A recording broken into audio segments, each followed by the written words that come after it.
예수소망교회 매일 성경 새벽 묵상 말씀 레위기 16장 11절에서 22절까지의 말씀입니다. 오늘 말씀은 대속죄일의 규례를 상세하게 설명하는 내용입니다. 11절부터 16절까지는 제사장의 속죄의식에 대해서, 그리고 17절부터 19절은 회막의 속죄의식, 그리고 20절에서 22절은 백성들의 죄를 짊어지고 광야로 쫓겨나는 아사셀 염소에 관한 내용입니다.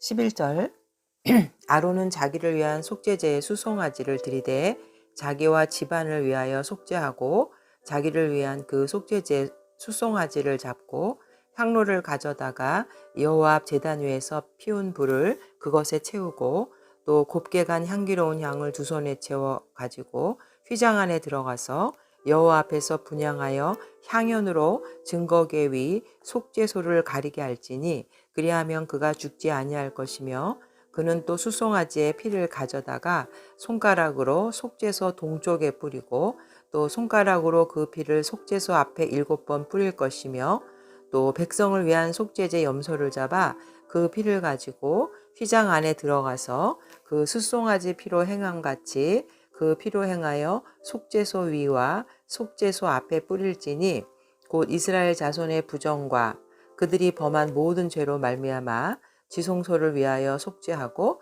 또 그들의 부정한 중에 있는 회막을 위하여 그같이 할 것이요. 대제사장 아론은 이스라엘 백성을 위한 속죄제를 드리기 이전에 먼저 아론 자기 자신과 또 가정 그리고 제사장들과 그 가정을 위해 속죄제를 드려야 했습니다. 그리고 나서 백성들을 위한 속죄제 의식을 거행했습니다. 이것은 인간 대제사장 역시 허물이 많고 연약한 존재이기 때문에 하나님으로부터 사죄의 은총을 받아야 함을 말해줍니다. 그러나 우리 예수 그리스도는 자기를 위한 속죄제를 드릴 필요가 없는 죄 없으신 하나님의 아들로 죄인인 우리들을 위해서 완전하고 영원한 대제사장이 되어 십자가의 대속으로 우리의 화목제물이 되시고 그래서 우리의 죄를 사해 주셔서 영원한 생명을 허락해 주셨습니다.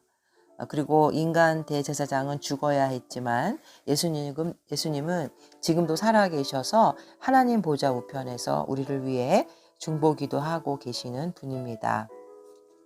17절에서부터 이 19절까지는 그 회막의 속죄의 의식인데 1년에 단 하루 대제사장 아론이 지성소 휘장 안으로 들어갈 때 아론 외에는 회막 안에 머물러서는 안 되며 아론은 하나님을 대면해서 생명이 끊어지지 않도록 연기를 피우면서 지성소 안으로 들어가야 합니다.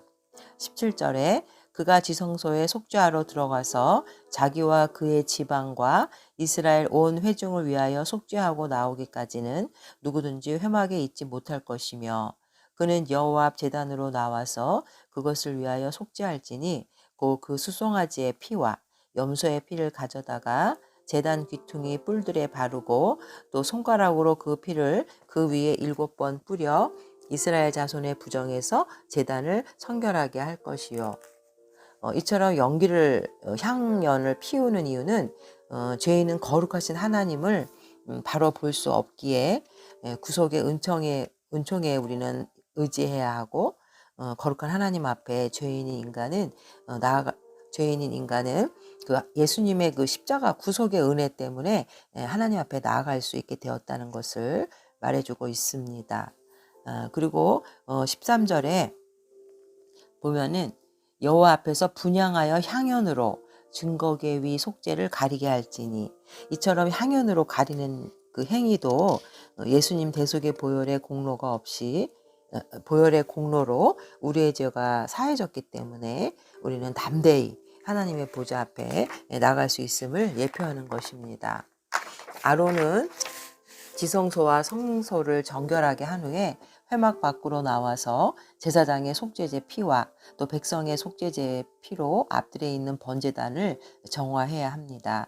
우리와 함께 거하시려고 마련하신 이 성소조차도 더럽힐 수밖에 없는 죄인들의 한계를 아시는 하나님은 매년 이 7월 10일 1년에 한 번 이 대속죄일을 통해서 새로워진 성소에서 새로워진 매년 새로워진 그 삶을 결의하고 출발하도록 우리들을 이끄시는 분이십니다.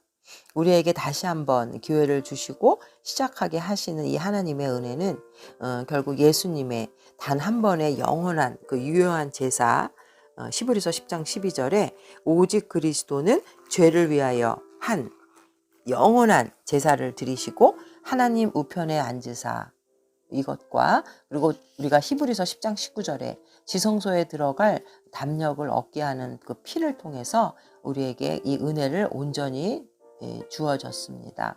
히브리서 10장 19절에 보면 그러므로 형제들아 우리가 예수의 피를 힘입어 성소에 들어갈 담력을 얻었나니 우리를 새롭게 시작하게 하시는 죄사함을 받고 다시 새롭게 시작할 수 있는 기회를 하나님은 허락해 주셨습니다. 그리고 20절에서부터 22절은 아사셀 염소에 관한 내용인데 20절에 보면 그 지성소와 회막과 제단을 위하여 속죄하기를 마친 후에는 살아있는 염소를 들이대 아론은 그의 두 손으로 살아있는 염소의 머리에 안수하여 이스라엘 자손의 모든 불의와 그 범한 모든 죄를 아뢰고 그 죄를 염소의 머리에 두어 미리 정한 사람에게 맡겨 광야로 보낼지니 염소가 그들의 모든 불의를 지고 접근하기 어려운 땅에 이르거든 그는 그 염소를 광야에 놓을지라. 성소에 쌓인 그 부정을 제거하신 하나님은 이제 백성의 삶에 누적된 불의와 죄도 제거를 하십니다. 정결의식을 마친 아론 대제사장은 아사셀을 위해 제비 뽑힌 숫 염소에게 안수하여 이스라엘 공동체 전체의 죄를 전가해야 합니다. 그리고 이스라엘의 모든 불의를 짊어진 그 아사셀 그 염소는 광야로 쫓아내어서 온 백성이 자신들의 죄가 다시 돌아올 수 없이 완전히 제거되었다는 것을 목격하고 새 출발을 다짐하게 합니다. 이것은 세상 모든 죄를 짊어지신 어린 양 예수님도 우리를 거룩하게 하시려고 성문 밖으로 쫓겨나 고난을 받으셨다는 것입니다. 히브리서 13장 12절에 그러므로 예수도 자기 피로써 백성을 거룩하게 하려고 성문 밖에서 고난을 받으셨느니라. 회중의 모든 죄를 담당하고 광야로 쫓겨난 이 염소는 21절에 보면 이스라엘 자손의 모든 불의와 그 범한 모든 죄를 아뢰고 그 죄를 염소의 머리에 두어 미리 정한 사람에게 맡겨 광야로 보낼주니 여기서 미리 정한 사람이라는 것은 아사셀 염소를 광야의 입구까지 끌고 갈 이방 출신의 이스라엘 사람을 말하는데 굳이 이 염소를 광야가 시작되는 지경까지 끌고 가는 이유는 이 염소가 다시 이스라엘 진영 밖으로 찾아오지 못하도록 하기 위함이었다고 합니다. 결국 이 염소가 모든 불의를 담당하고 광야로 사라지는 것은 이스라엘의 백성들이 그 죄가 자신들의 눈앞에서 사라지는 그 시각 효과를 통해서 이제 자신의 죄가 없어졌다, 사라졌다 이런 죄로부터의 해방감을 느끼게 하는 것이었습니다. 그리고 22절에 염소가 그들의 모든 불의를 지고 접근하기 어려운 땅에 이르거든. 여기서 접근하기 어려운 땅이라는 것은 이제 그 염소는 다시 살림을 받는 일이 없도록 하기 위함이었고 내려오는 탈무드에 의하면 아사셀 염소를 끌고 간 사람은 이 염소를 절벽에서 밀어뜨려 죽였다고 이렇게 기록이 되어 있습니다. 이것은 결국 이 아사셀 염소가 예표하는 것은 우리 인간의 모든 죄를 짊어지고 십자가에서 우리의 죄를 담당하시고 십자가에서 죽임을 당하신 예수님을 상징하는 것입니다.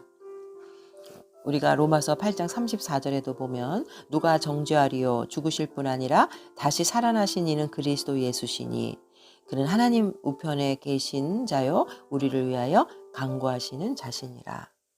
우리의 죄를 짊어지고 광야의 영문 밖으로 쫓겨나 죽임을 당하신 예수 그리스도 이분을 통해서 우리는 구원을 받는 것입니다. 사순절을 보내고 있는 우리들은 정말 우리와 함께 하시려고 임마누엘의 하나님이 되시려고 우리의 죄를 속하기 위해서 희생당하신 그 예수님을 묵상하면서 결국 죄 때문에 우리는 하나님 안에 거할 수 없게 되어서 그 죄를 사해 주시고 우리와 함께 하시려는 이 주님의 사랑을 더 깊이 묵상하면서 한 주간 내일 오늘 하루도 죄를 멀리하면서 주님의 십자가를 묵상하는 하루가 되기를 주님의 이름으로 축복합니다. 사랑의 주님, 우리의 죄를 위해서 영문 밖으로 쫓겨나 죽임을 당하신 주님의 십자가의 사랑을 묵상할 때 더욱더 정결하고 거룩한 하나님의 자녀로 살아가는 오늘 하루가 되게 하여 주시옵소서. 예수님의 이름으로 기도합니다. 아멘.